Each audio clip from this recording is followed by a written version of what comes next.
Nos damos gracias al Señor por tener este privilegio de estudiar su palabra. En esta hora yo quiero compartirles un mensaje que va a llegar a la conciencia de ustedes. El mensaje es un mensaje donde Dios nos llama a la edificación del cuerpo de Cristo. El mensaje está relacionado en Efesios capítulo 4 del 11 al 16.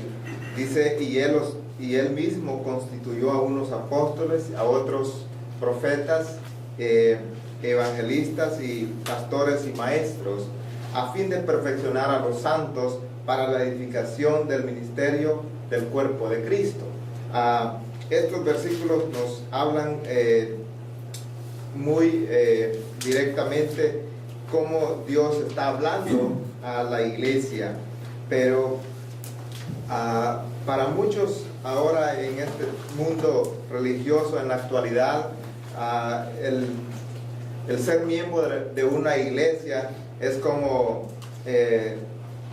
mirar un programa en la televisión que requiere poco esfuerzo. En la iglesia del Señor la gente prefiere ser espectadores y no tener participación o involucrarse en la obra del Señor. Esto requiere amor.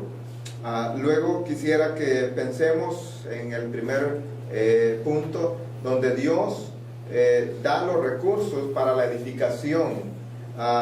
Y luego podemos ver en el versículo 11, ahí vemos que Dios dio dones espirituales.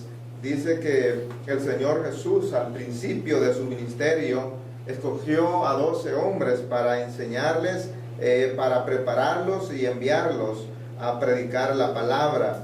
Y Dios les dio dones a los hombres para beneficio de la iglesia. Aunque ahora en día nosotros vemos que muchas personas tienen habilidades, tienen dones, pero se están edificándose ellos mismos. Muchos no lo hacen para la iglesia, para el Señor. Podemos ver cómo Dios da dones a las personas para edificar el cuerpo de Cristo. Dice también que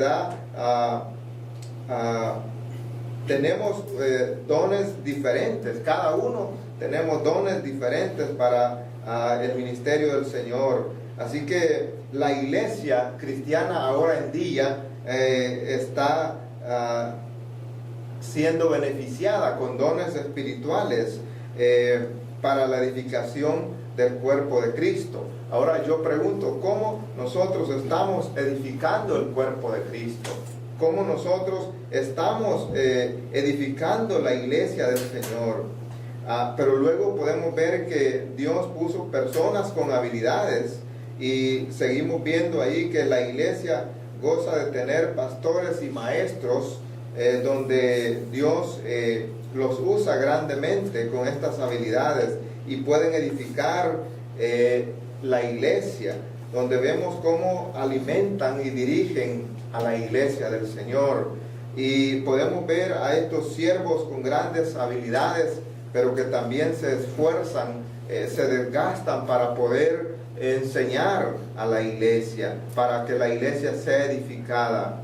Luego tenemos también donde vemos que Pablo nos exhorta a los miembros a perfeccionar nuestras vidas. Dice, a fin de perfeccionar a los santos. Pablo está haciendo énfasis que debemos perfeccionar, llevar vidas santas delante de Dios.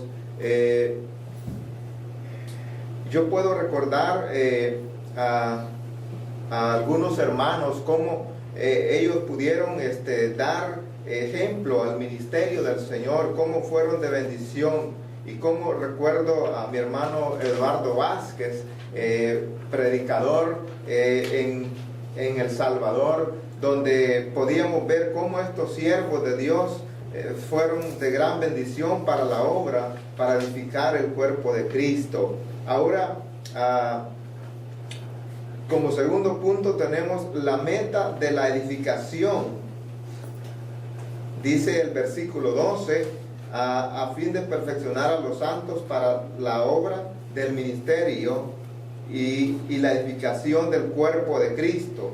Aquí vemos nosotros la perfección de los santos. El deseo de Dios es que cada líder pueda motivar a todos los miembros de la iglesia, de motivar a llevarlos a un proceso de perfección. Tenemos que vivir apartados de toda contaminación de la carne y buscar la santidad. Luego podemos ver también, dice, para hacer la obra de Dios. La meta de la edificación es hacer la obra completa en este mundo. Debemos hacer la obra de Dios. Debemos actuar con mucho amor y poder servir. Pablo dice, desea ver a los hombres que sean fieles al ministerio, que trabajen y que de veras puedan servir al Señor. Luego Pablo dice en Colosenses también 4:13, todo lo que hemos sido llamados debemos cumplir este ministerio. Luego tenemos la unidad de la iglesia. Qué importante la meta que Pablo pone ahí, hasta que todos lleguemos, dice, a la unidad de la fe, donde todos debemos llegar a ese mismo nivel. Como la iglesia primitiva, entre más unidos estaban, dice, más crecía la iglesia. Luego podemos ver, en tercer lugar, podemos ver qué sucede cuando nos edificamos en amor. Dejamos de ser niños. Los versículos 14 en adelante nos dicen que dejamos de ser niños. Ya nosotros no nos podemos mover fácilmente porque tenemos un conocimiento en la palabra de Dios. Estamos llenos de la madurez espiritual. Ahora dice también, seguimos la dirección de amor. Es importante lo que Dios dice que sucede en las iglesias cuando nosotros edificamos la iglesia de Cristo. Ahora, hermanos, si nosotros queremos obtener esa meta, ese crecimiento, debemos cumplir el deseo de Dios. Es que usted y yo debemos edificarnos como cuerpo de Cristo y estemos cumpliendo en lo que Dios quiere que hagamos como iglesia. ¿Cómo nosotros podemos mejorar para contribuir para la edificación de la iglesia? ¿Cómo puede ayudar usted al hermano a crecer espiritualmente? Así que hemos visto aquí cómo Dios quiere que la iglesia sea edificada. Ese es el deseo de Dios y estas son mis palabras. Que Dios te bendiga.